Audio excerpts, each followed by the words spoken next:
Sorry, money is tight right now. He nodded sadly. A few days later, I saw my brother's story. A party, expensive gifts, all from our parents. The caption, "We love you, our best nephew." My son asked, am I not the best for them? I said, I understand now. We are no longer part of this. The next day, my parents came, with tears in their eyes.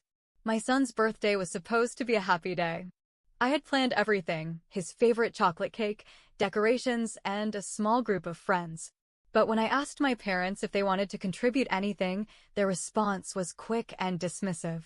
Sorry, honey, but money's tight right now, my mother said over the phone, her voice dripping with feigned regret. You know how things are these days, my father added. I glanced at my son, who sat nearby, quietly drawing in his notebook. He didn't say a word, just nodded when I told him. But I saw the sadness in his eyes. He was used to disappointment. I didn't argue with my parents. I had learned long ago that it was pointless. They always had excuses, always had some reason why helping me, or my son, was inconvenient. A few days later, while scrolling through my phone, I saw a notification from my brother's social media. A new story. I clicked on it, not expecting anything special. But as soon as the image loaded, my stomach clenched. A lavish birthday party, glittering decorations, a massive cake, and expensive presents. And there they were, my parents, smiling, laughing, posing with my brother's son, their favorite grandchild. The caption read, "Happy birthday to the best nephew in the world. We love you." I felt like I'd been punched in the gut. I turned off my phone and stared at the wall for a long time. My son, my sweet boy who never asked for much, wasn't even worth a small gift to them. But for my brother's child? They had gone all out. I exhaled, my fingers tightening into fists. I stood up, walked over to my son, and hugged him tight. I understand now, I whispered. We're not part of this anymore. The next day, my parents showed up at my door, tears in their eyes. I stood at the doorway, blocking their way in. My mother wiped her tears with trembling fingers, while my father let out a long sigh, clearly searching for the right words to get through to me. We understand that you're upset, my mother started. But please, just hear us out. This is all a misunderstanding. A misunderstanding? I folded my arms. Are you serious? You knew it was your grandson's birthday, and you didn't even think to get him a gift. Then, days later, I see you throwing a lavish party for my nephew. They didn't speak. And you know what hurt the most? I took a step forward. You didn't even apologize. You didn't come here because you feel guilty. You came because you need something. My father clenched his jaw, as if ready to argue, but I already knew the truth. What is it this time? I sighed. A new home renovation? Medical bills? Or did you, once again, pour all your money into helping my brother, and now you're coming to me to fix it? My mother flinched, and my father's expression darkened. Oh, I was right. We were planning to buy a new car, my father admitted.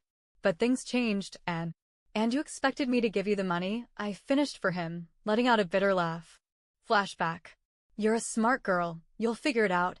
My mother had told me years ago when I was 20 and asked for a little help to pay off my last student loan.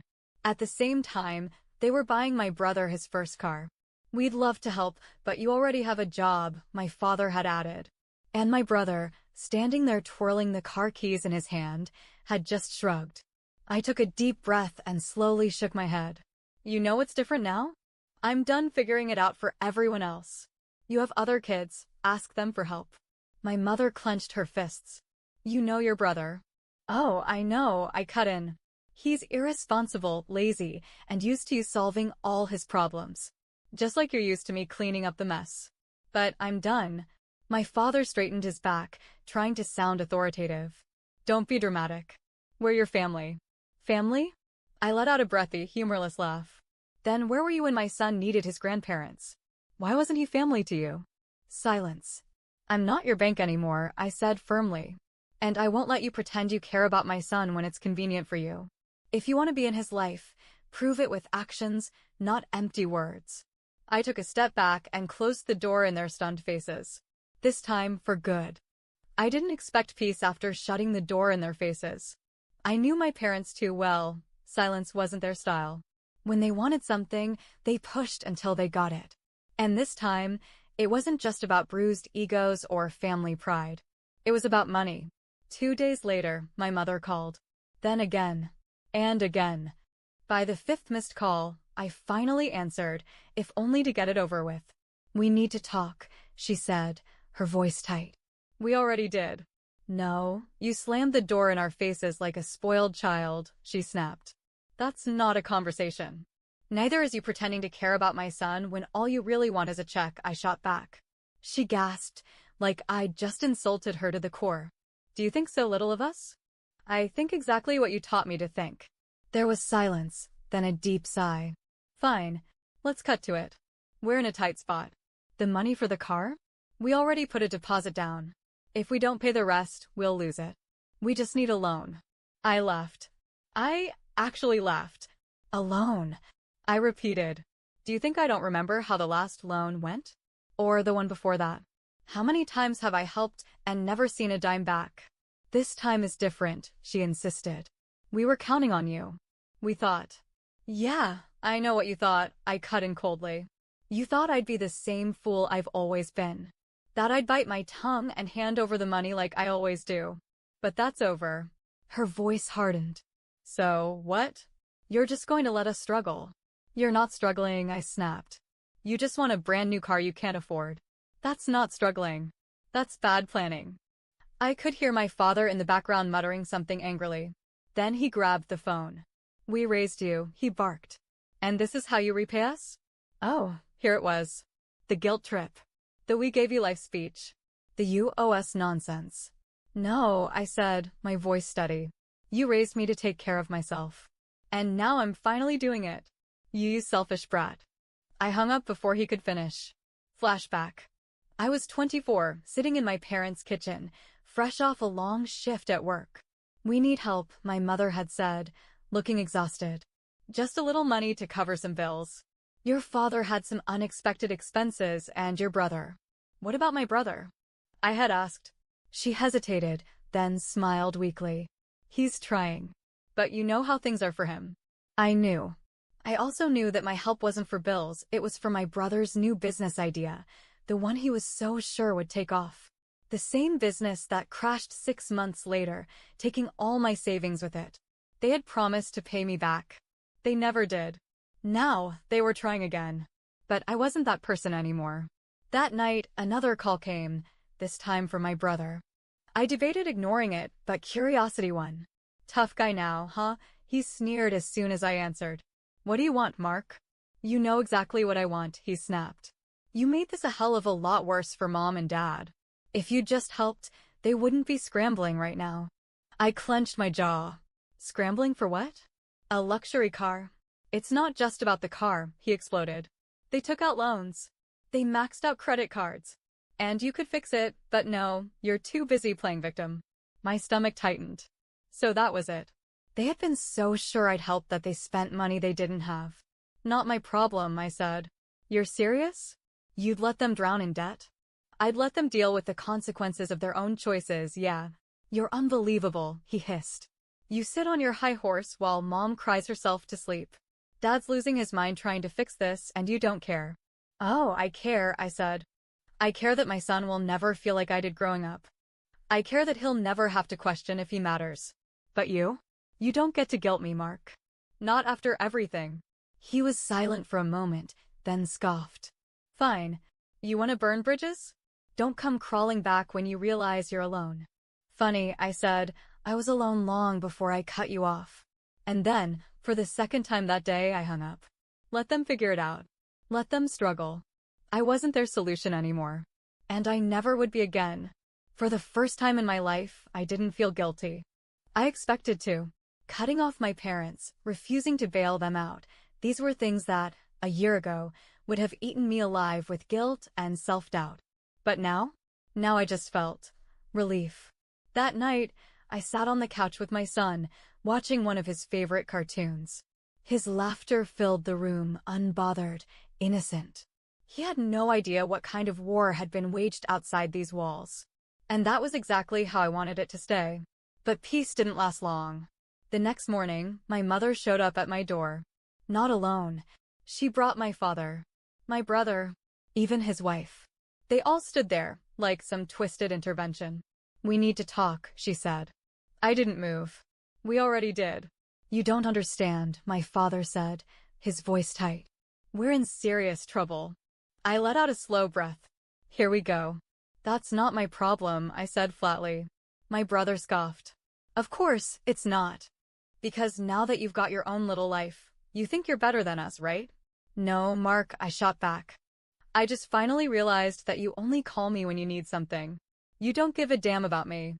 And you sure as hell don't care about my son." My mother stepped forward, her voice breaking. "Please. We messed up, okay? We thought you'd help, and we spent money we didn't have. Now the bank is coming after us. If we don't pay, we'll lose the house." I blinked. "What?" My father exhaled sharply. "We used the house as collateral for the car loan. And then there were some other expenses. Other expenses. I didn't even want to know." "How much?" I asked, my voice eerily calm. My mother swallowed. 60,000. I let out a sharp laugh. $60,000. I shook my head. "You were that sure I'd come running, weren't you?" Nobody answered. "And now you expect me to fix it?" I continued. "To pay off your debt like I always do. To be the responsible one. The good child." My father's face darkened. "We raised you. We gave you everything. And now you're going to let us lose our home?" I clenched my jaw, my nails digging into my palms. Flashback. I was 18. Sitting at the dinner table, my acceptance letter to a university in hand. "That's nice," my mother had said, barely looking up. "Nice?" I repeated. "This is huge. I got a scholarship, but I still need a little help with." "Oh, honey," she cut in with a sigh.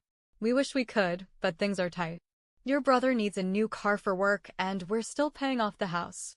Mark had just grinned at me from across the table. "Guess you'll have to take out some loans, huh?" I exhaled slowly, coming back to the present. "You've made it clear my entire life that I was never the priority," I said. "So now, let me make something clear to you." I looked my father in the eye. "I don't owe you anything." My mother gasped, her hands trembling. "You can't mean that. We're family." "Oh, now we're family?" I laughed coldly. "Funny. Because when my son was waiting for his grandparents on his birthday, you were too busy spoiling Mark's kid. Was he family then?" No one spoke. That's what I thought. I turned to go back inside, but my brother grabbed my arm. "Don't you dare walk away from us," he hissed. "You don't get to do this." I yanked my arm free. "Watch me." My father's face was red with anger. "You're going to regret this." "I don't think I will." And with that, I shut the door. This time, I locked it. 2 weeks passed. Silence. I half expected them to keep pushing, to keep calling. But for the first time in my life, they let me go. Then one day, I got a message from my brother's wife. I just wanted to say, "I get it. I see it now. I'm sorry." I stared at the words for a long time before responding. "It's not too late for you to walk away too." She didn't reply. But an hour later, I saw her Facebook profile change. Single. I smiled. Maybe, just maybe, I wasn't the only one breaking free. But just when I thought it was over, another text came through. This time, from my mother. "We lost the house." I stared at the screen, waiting for the guilt to come crashing down. It never did. Instead, I set my phone down, turned to my son, and said, "What do you want for dinner, kiddo?" His face lit up. "Pizza? Pizza it is." And just like that, I closed the last door I'd ever leave open for them. For the first time, I was truly free. Epilogue. Moving on. Months passed. Then a year. At first, there were moments of doubt. Late at night, when the house was quiet, I would wonder, had I been too harsh? Was there another way I could have handled things? But then I would think about my son. About how he never had to hear me argue with my parents again. About how his birthday the following year was filled with laughter, not disappointment. And that was enough to remind me I had done the right thing. My parents never fully gave up, of course. After they lost the house, they tried everything: guilt, manipulation, even playing the victim to extended family. But I stood my ground. I refused to become their safety net again. 6 months after cutting them off, I sat in a cafe, sipping coffee, when my phone vibrated with a message from an unknown number. "It's Mom. We need to talk." I let out a slow breath. It had been months since I last heard from her. The last thing I knew, they had moved in with my brother, still drowning in debt, still refusing to take responsibility for the choices that led them there. I debated ignoring it, but curiosity won. About what? I typed back. Seconds later, my phone rang. I sighed and answered. Sweetheart, she started, her voice soft, full of forced warmth. It's been so long. How have you been? I'm fine, I said flatly. What do you want? She hesitated. Then, your father isn't doing well. The stress has been too much on him. The house, everything. And Mark, well, you know how he is. He tries, but it's not enough. We just thought, maybe, you'd be willing to help us get back on our feet. Just a little. Nothing like before. I closed my eyes, gripping my coffee cup. Here we go again. Mom, I said, keeping my voice even, you lost your house because you took out loans you couldn't afford. You prioritized my brother's comfort over your own security. And when I refused to bail you out, you tried to make me feel guilty instead of owning your mistakes. And now you want me to step in? Again. It's not like that, she said quickly. We're just asking for a little help. No, I said simply. A beat of silence. Then, you're really just going to leave us with nothing? I laughed bitterly. You already left yourselves with nothing. Then I ended the call. 1 year later. Life had never felt this peaceful. My job was steady. My son was thriving. And for the first time, my money, my hard-earned money, was being spent on building our future, not fixing someone else's mistakes. The anxiety that had once been a constant in my life was gone. I no longer flinched when my phone buzzed, expecting another demand. I no longer carried the weight of other people's problems on my shoulders. Then, one afternoon, I got an unexpected message. From my brother's wife. I left him. I stared at the screen for a long time. Then, are you okay? A few minutes later, my phone rang. I hesitated before answering. I had to tell you, she said, her voice shaking. You were right about everything. I stayed quiet, waiting. I saw what they did to you, but I thought, she let out a bitter laugh. I thought I was different. That they'd never treat me the way they treated you. But the moment things got bad, the moment I couldn't keep supporting Mark, he never put in the effort, they turned on me too. Just like they did to you. I sighed. I'm sorry. Don't be, she said. I should have listened to you sooner. I should have seen it for what it was. But I didn't want to believe it. Where are you now? I asked. With my sister. Trying to figure out my next steps. But I needed you to know, you made the right choice. Walking away. They never changed. I swallowed, emotions I hadn't expected rising in my chest. Thank you for telling me, I said. We spoke for a few more minutes before saying goodbye. When I hung up, I sat there, staring out the window, feeling something strange and unfamiliar settle over me. Closure. 2 years later. I stood in the backyard, watching my son chase bubbles across the grass. His laughter echoed in the warm afternoon air. Mom, look, he called, pointing at a particularly large bubble floating toward the sky. That's a big one, I smiled. As I watched him, I felt it again. That sense of freedom. Of finally being in control of my own life. I had spent so many years believing that family was something I had to sacrifice for. That love meant giving until there was nothing left of me. But I had learned the truth. Real love, healthy love, didn't come with conditions. It didn't require me to burn myself out for people who never once offered me warmth in return.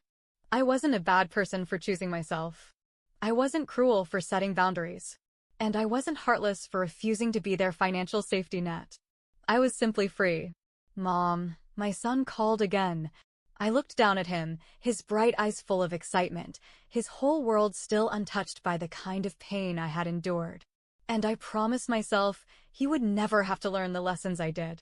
He would always know he was loved. Not because he was useful. Not because he was convenient. But simply because he was him. Final message. Months later, I got one last message from my mother. I hope one day you forgive us. I stared at it for a long time before finally typing my response. I already have. But forgiveness doesn't mean going back. Take care. Then I blocked her number. And I never looked back.